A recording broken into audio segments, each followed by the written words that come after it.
Humanity is today creating problems faster than it can solve them. So we need to change education because problems and the way we can avoid them or create solutions for them all go through education. So learning has to change, and it has to change by going from a culture of competition within disciplinary boxes where learners learn what they are told to learn, to a mode where they are invited to collaborate together to face today's problems and co-construct tomorrow.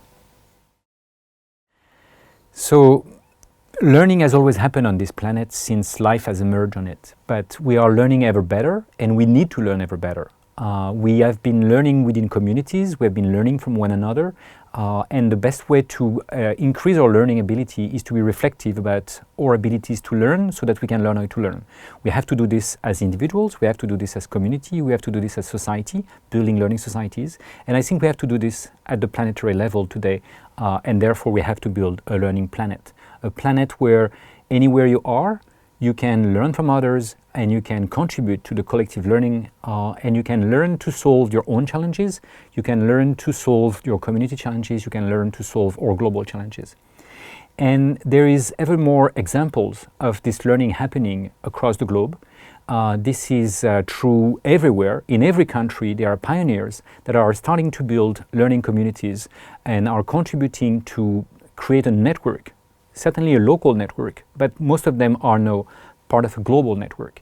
And that's what we have to facilitate within this learning planet. We can start reflecting collectively on what it is that we've been learning this year during the COVID crisis, and what it is that we want to learn next year, and how can we learn from one another so that we can learn faster together to face our personal, local and global challenges, so that we can all learn to take care of oneself, others and the planet. Celebrating is one of the nice things we love to do as human beings. We celebrate so many things, and I think that among the most important things that we are good at, there is learning. And I think we have to celebrate learning. And the fact that there is a recent International Day of Education, I think should be celebrated. And I think it should certainly include official events, but I think it should include everyone celebrating wherever they are. What they have learned that is the most relevant for themselves and that they want to share with others. They can celebrate, who helped them to learn. They can celebrate what they've learned. They can celebrate how they've learned. And I think it's very important because it can facilitate our own reflexivity, and it can celebrate our own abilities to collectively do things that we could not do alone. It can help create the joy of learning. That's why celebrations are good. But it can also help us to start reflecting on what it is that we want to learn next. And once you start doing this, you may realize that your neighbor has learned last year what you want to learn yourself. And so you can start building a network of learners at all scales, certainly at the community level, but also at the national and international level. And I think that today we are able to build digital tools that can empower us to learn from each other the same way scientists have learned from each other since many centuries. For instance, Newton was saying that if he could see far, it was because he was standing on the shoulders of giants. And I think all of us can see further by climbing on each other's shoulders, and this way we can maybe solve our collective issues and collective challenges. I think youth should be playing a central role in this learning planet. Youth has many challenges. Every generation of youth has had many challenges. They have to learn to become themselves. They have to learn to be empowered. They have to learn to build the world of tomorrow. That has been true of all generations. But this very generation is facing unprecedented challenges. The climate challenge, for instance.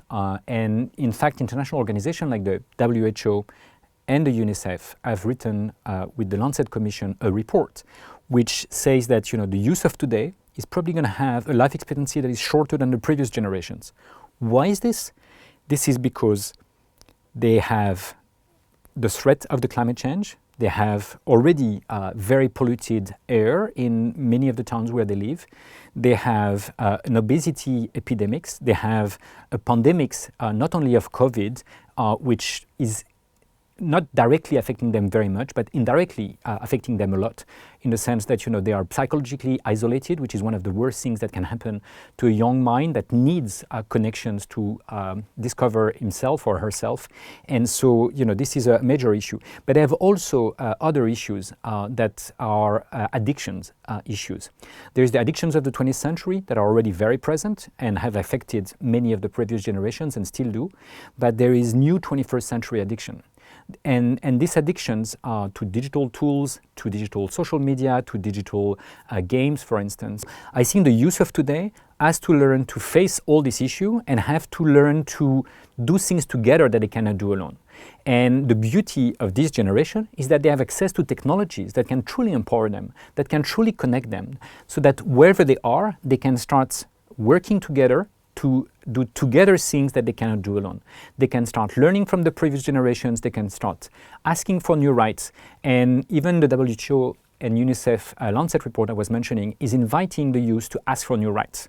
And I think, in today's age, we have to reinvent the Sustainable Developmental Goals in the light of the youth and the next generations, and we have to reinvent the right of the youth in the light of the Sustainable Developmental Goals. Among the next steps for the Learning Planet initiative, the dream vision for me is to be able to have everyone, whenever you're facing a personal challenge or a community challenge or a global challenge, you should be able to have instant access to the best learning material, to the best learning communities, to the best mentors, to the best peers, so that you can start belonging to a common project.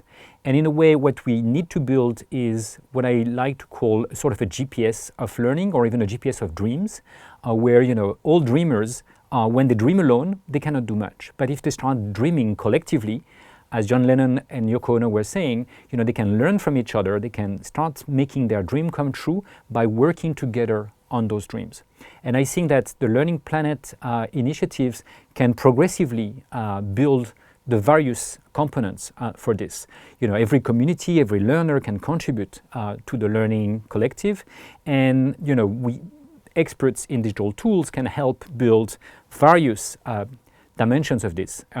Artificial intelligence, for instance, can be used to match people that have the same dreams or people that have the same learning paths, and can start making recommendations so that when you want to learn something new, what is the fastest way to go from what you already know to what you would want to know in order to solve your personal or your community challenges.